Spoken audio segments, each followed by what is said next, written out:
The psychedelic revolution is here. If you want to integrate your visionary experiences into your purpose, get clear on your entrepreneurial path, and help people while you do what you love, then this podcast is for you. Welcome to The Psychedelic Entrepreneur, Medicine for These Times. I'm your host, Beth Weinstein. I'm a spiritual business coach, 3-time entrepreneur, and a lifelong student of psychedelics and sacred plant medicines. You carry your own unique medicine, and your medicine is what we need for these times. This podcast will help you to share your medicine so you can create transformation in the world.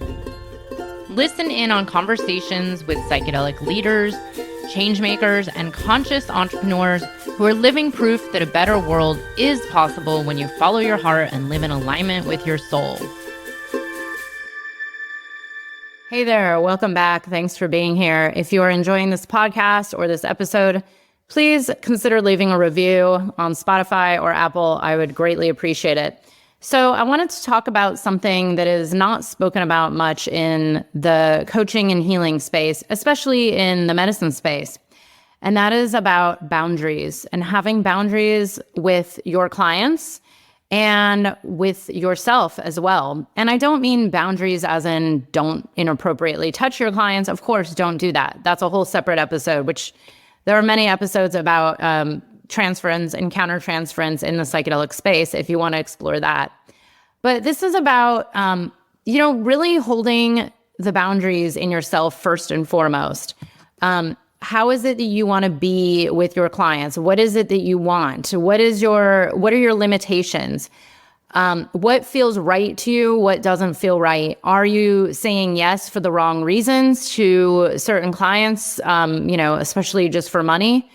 Are you truly serving them? There's a lot of questions when it comes to this. And the key is you really first have to develop the boundary within yourself and really know what you stand for in your work, in your business, in your limits that you have with clients.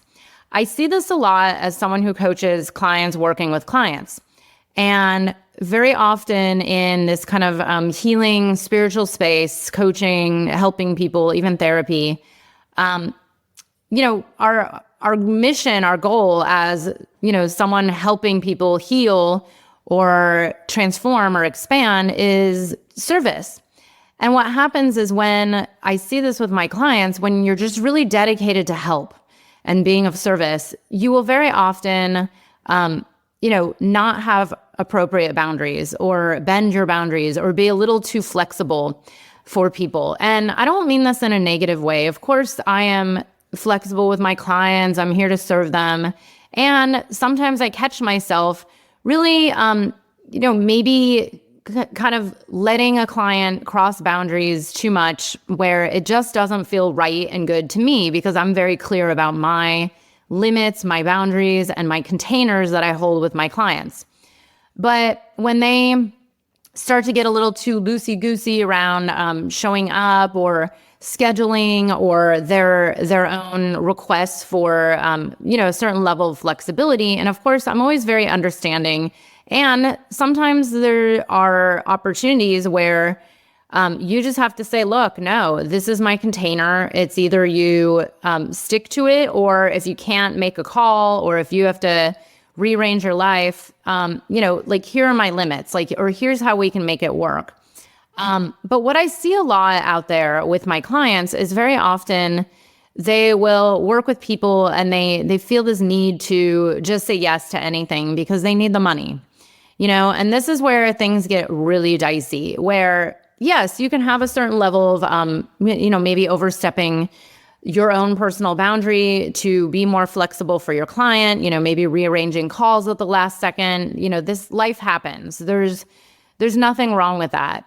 Flexibility is normal. I've had clients, have to go away for a month or, go offline for whatever they're doing in Peru or whatever. And of course, we can rearrange calls and make things flexible. But, when a client is starting to get a little too disrespectful of your time and not just your time, but your energy and what you're here to do and how you want to serve in your way that works best for clients, If they start to cross the line or negotiate with you or come up with something that they think is better, but you know that you're holding a certain container that you know works, this is where boundaries are so important.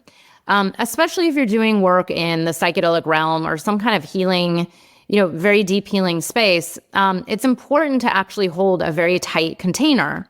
And I've seen this with certain people, and I have so many stories I could share about this. I will say, in a particular psychedelic space about a year ago, the container got a little too loose. Like it was like, someone who really believes in sovereignty, which by the way, I really believe in sovereignty and freedom. Yes, like do what you want. Who am I to tell you what to do? And there is such a thing as holding a container. And that includes containers for coaching. That includes containers for business coaching even. And when I was in this kind of loose space where it was like kind of all the rules seemed to be thrown out the window, I didn't like it. I actually felt really unsafe. I knew I was safe, but I felt unsafe in my body. And additionally, I witnessed a lot of wonky energies come in from what I would call like a really loosely held space. Like there was energetically not a tightness to it. And I just felt like it was really like allowing in anything to penetrate the container. And so I decided in that moment, I was like, I don't want to sit in these kind of containers. Yeah, I like the idea of having some level of like sovereignty and taking care of yourself. But if everybody's just all over the place and no one's really holding it and there's no, tight energy, it's like, well, I could just do that on my own, in my own way, like with myself, and it's like, is that even a container anymore? So that's one experience. Another, and this is something I've had to deal with, and I've seen my clients go through this so much. When a potential client comes to you, and of course you're like, yes, I want to work with this client. I want to help them. I want to be of service and I need the money. And I hear that all the time from my clients. Well, like I really need a client. I need the money, especially when you're in your first few years.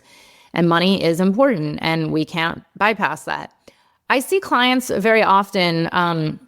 What happens is there's kind of a power differential where the potential client comes in as like, well, I'm going to pay you, and you as a coach or a healer or a space holder of sorts is like, okay, well, what is it you need? Like you're there to serve them, but you're not there to actually be disrespected or walked all over or negotiated with. And that's something I've gone through recently is, and many years ago, I was like, I'm not negotiating with anyone. Like there's no negotiation. It's like, here's what works. Here's how I do it.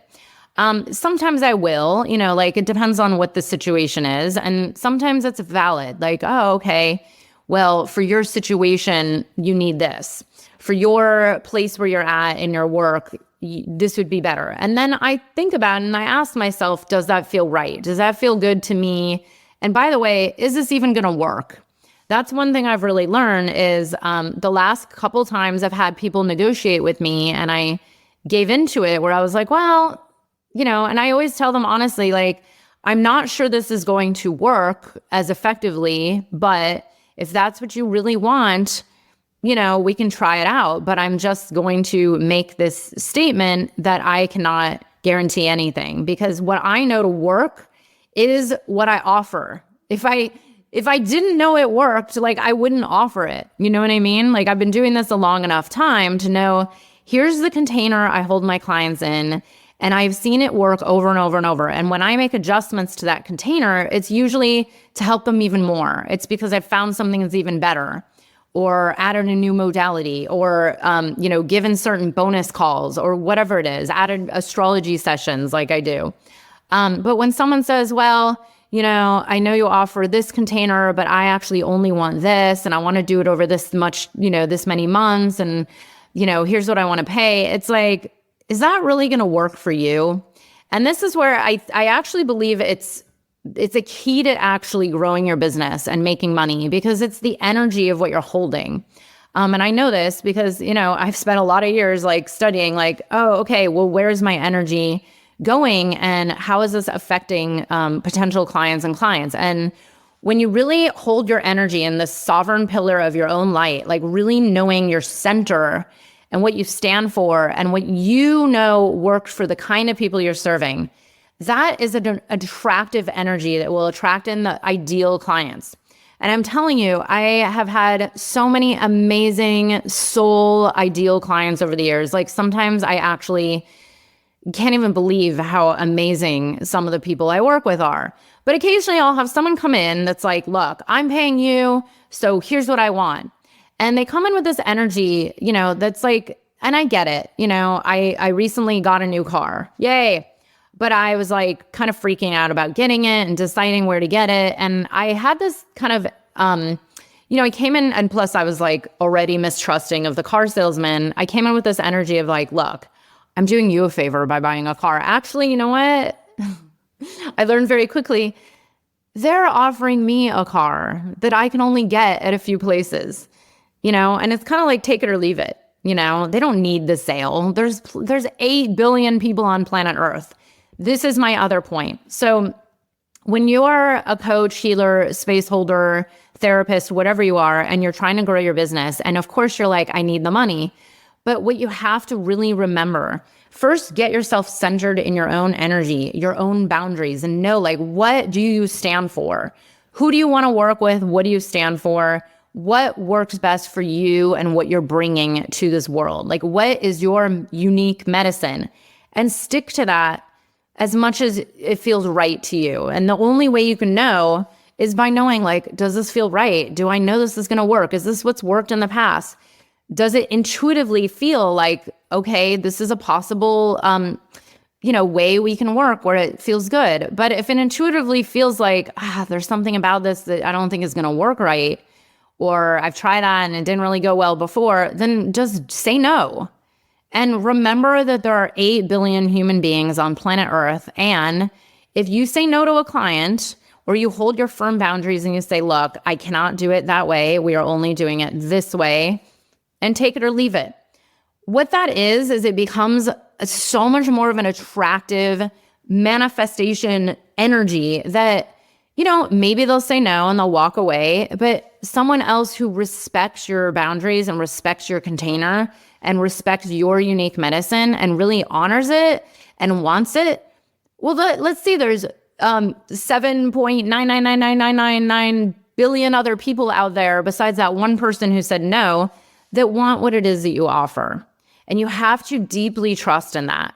Not everybody's going to say yes to you. Not everybody's the right fit for you. Honestly, I can't even tell you the number of times where someone's asked me for help, come to me for coaching, and I've actually sent them to other people, and the two, well, let's say there's 3 times in particular. There's probably more than that, but there's 3 that are coming to mind where I was a little on the fence, where I'm like, I'm really not feeling this person. I'm not sure if we're the right fit. Like, there's just, sometimes it's unexplainable. It's just energetic. It's karmic. It's, personality patterning. It's wounding, it's the energetic patterning of what I'm carrying and they're carrying. And maybe sometimes it rubs wrong. I mean, I'm pretty sure you're a human. You've had this happen with past friends or acquaintances or just people you've met, that it's like, your blueprints don't mesh, and that's okay. It's 8 billion people. We're not all meant to be friends or best friends or client and therapist or client and coach or client and healer. So, the more you just really remember that, okay, like this is this truly in service to this person? And if it's not, then just say no. And actually, that one of the most in-service things you can do is actually, refer them to someone else, only if you know someone else that might be a better fit. Give them some other ways to get help. And I've done that. I have a list of people where it's like, you know what? You're not the right fit for me because of XYZ reason. And sometimes it doesn't even matter. You don't have to even tell them. But sometimes it's genuinely, not the right kind of business or offering, or they're not at the right place in their journey or whatever it is. And I'll say, like, actually, I think my friend so-and-so would be better for you, or I think this modality would be better, or you know what, you actually need, like a certain kind of therapy first and then come to me. Whatever it is, that is the most in service you can be to not just them, but yourself. because I've seen over and over when clients have a intuitively not great feeling about something and they say yes and they do it anyways, it always ends up backfiring. I mean, it literally ends up not feeling right and not working out and not feeling good, or maybe it's just not optimal. I've had that before where it's like, it's okay, but it's not optimal. And, I've gone through this three times in the last 2 years, where each time it's like, wow, a deeper lesson. And for those of you that have seen it, well, actually, I don't know if you can see it anymore. It's probably disappeared because Facebook changed it. But I actually did a whole Facebook Live about how I gave thousands of dollars back to a new client about 10, 15 minutes into our first phone call. It was a long story. I had a sales team back then, and I do not have a sales team anymore.